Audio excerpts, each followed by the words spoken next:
Hi friends, હું અત્યારે driving કરી રહ્યો છું અને મારી મંજિલ છે દોસ્તો 200 કિલોમીટર. પરંતુ વાત એમ છે કે હું 100 કિલોમીટર પહોંચી ચૂક્યો છું અને અહીંયા આગળ ટ્રાફિકની અંદર ઊભો છું. તો દોસ્તો મારા માઇન્ડની અંદર એક વિચાર આવ્યો છે, હું શેર કરવા જઈ રહ્યો છું. હવે મારે અહીંયાથી આગળ વધવા માટે 100 કિલોમીટર બાકી છે મારી મંજિલ સુધી પહોંચવા માટે, મારે જે ડેસ્ટિનેશન જવું છે ત્યાં. અને અગર હું અહીંયા ટ્રાફિક છે તો ટ્રાફિકના કારણે હું એવો ડિસિઝન લઉં છું કે મારે યુટર્ન જવું જોઈએ કે યા પછી આગળ જવું જોઈએ.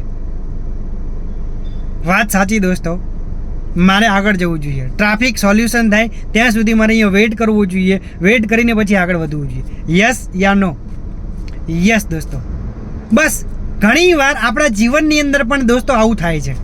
કેવી રીતે કે તમે કોઈ પણ ફિલ્ડની અંદર હો છો, જે પણ ફિલ્ડની અંદર હો એ ફિલ્ડની અંદર પણ આપણને પણ આવું થાય છે. યસ યા નો?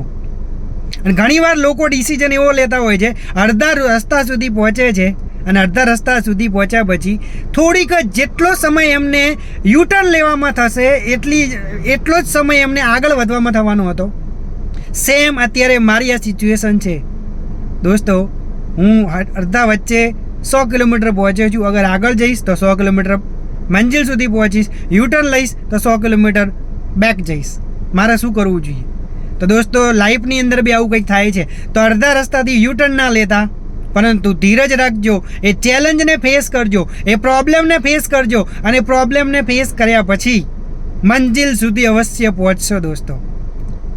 તો તમે પણ તમારી મંજિલ સુધી પહોંચજો, રાઈટ? કોઈની વાતોમાં આવીને કોઈનો નિર્ણય બદલી અને યુટર્ન ના લેતા દોસ્તો. રિયલી કહું છું, લાઈફની અંદર કંઈક મોટું કરવું હોય છે તો તમે કરી શકો છો, પણ લોકો ટ્વીટ કરી દે છે, અડધા રસ્તામાં આવીને છોડી મૂકે છે.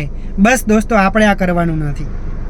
તમારી મંજિલને પામો એ સાથે wish you all the best. Keep shining, keep going.